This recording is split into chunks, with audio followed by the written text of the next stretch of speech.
Okay, everybody, welcome back to the South Carolina Rambler. We're going to pick up about where we left off on that last video on our way over to Landsford Canal in Chester County, South Carolina.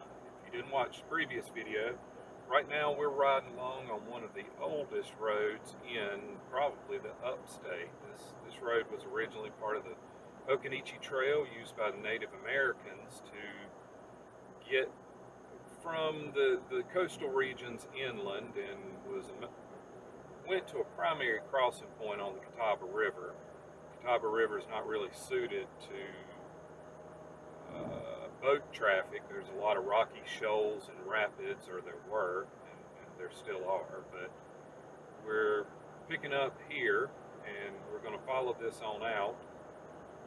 There's a little interesting bit up here in a little bit that always confused me since I grew up around here, and a little jink in the road that never made any sense, but until I got to looking and got on Google Earth, it makes more sense now, and apparently it was put in at some point in time to make the traffic flow better or perhaps more safe. It never made any sense to have a wagon road that you had to make two pretty sharp turns to use. But right here, this road should continue straight on to the left of that oak tree, but it does not. It comes over this way right now. But if you get on Google Earth, you can see that the road does continue on down through there. We're coming up on a junction to US 21. 21 runs from somewhere up in the mountains, I believe, all the way down to Beaufort, South Carolina. It's a beautiful drive, nice little drive. Right now we're going to take a left onto 21 if there's nothing coming, and then we're going to take an immediate turn right back onto what should be the same road. You can even see up here where it actually still exists. Right now we're taking a turn onto Canal Road, and this road is a little rough. That's why I brought a different car today. This road was primarily used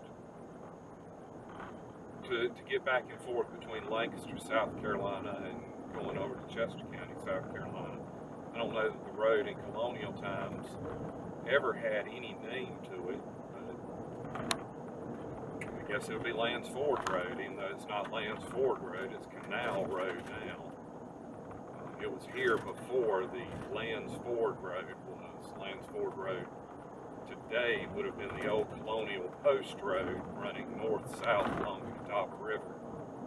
There's quite a bit of history over here. There's a road off somewhere up 21 called Tivoli Road, which I don't know that it ever went to Tivoli, if that was a later on addition, because Tivoli was the plantation owned by General William Davie, former governor of North Carolina, who moved down here. I think he got tired of political life in North Carolina and wanted to come make some money. He started a plantation and opened up I believe a grist mill, and it continued in existence for quite a while. Maybe we're doing some work on this road. This road has not been paved in my lifetime. But it'd be interesting to get a LiDAR scan of all of this, and that was not included in the archaeological expedition that was done by the University of North Carolina that was called Finding Tivoli. I'll put a link to it in the description, but it's quite interesting, and we're going to come up here shortly on the crossroads between the Post Road and the Occoneechee Trail or whatnot, and then we'll probably ride down to the primary entrance of Landsford. It's the Landsford that everybody knows about, unless you're around here or probably putting in, taking out kayaks. But right here is the intersection, I believe. Nope, it's on up a ways.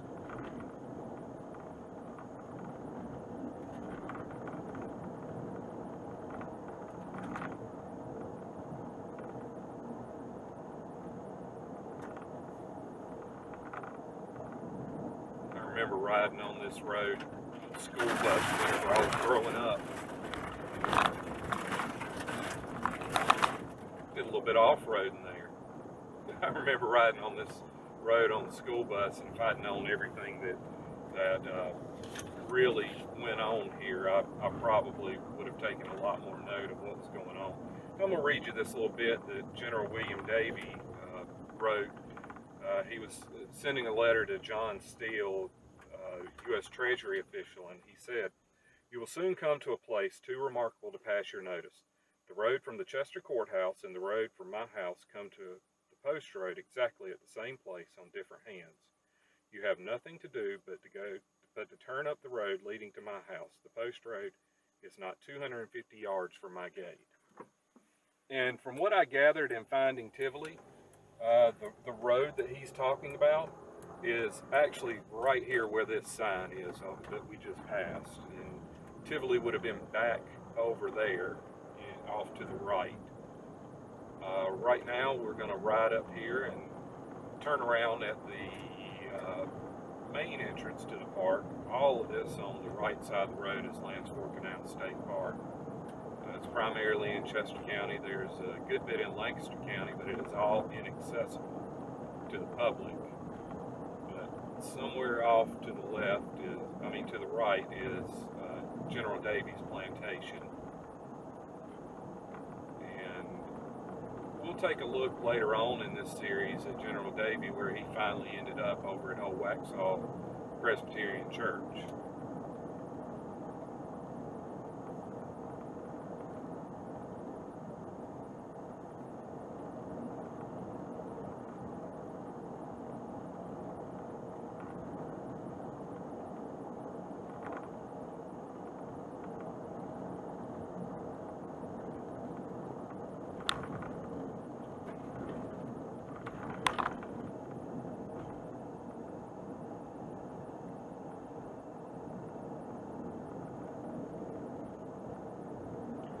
That right there was a drive to a public dove field that I think goes back and touches on some of Tivoli Plantation. But this here is the main entrance to Landsford Canal State Park, and probably what 99% of the people, unless they are from this area, associate with Landsford Canal State Park. We'll probably, I don't know if we'll go in this way when we do the canal proper, but we're also going to do a little bit of the history before we delve into the canal, the 1800s building of that. But that's just a little bit of it. In my next video, I'm going to go down into what's called the secondary part of the canal, but it's actually the part that was of primary interest to people during the time. I hope you enjoyed this video. If you did, please leave a comment, like, subscribe, ring the little bell. Let me know what you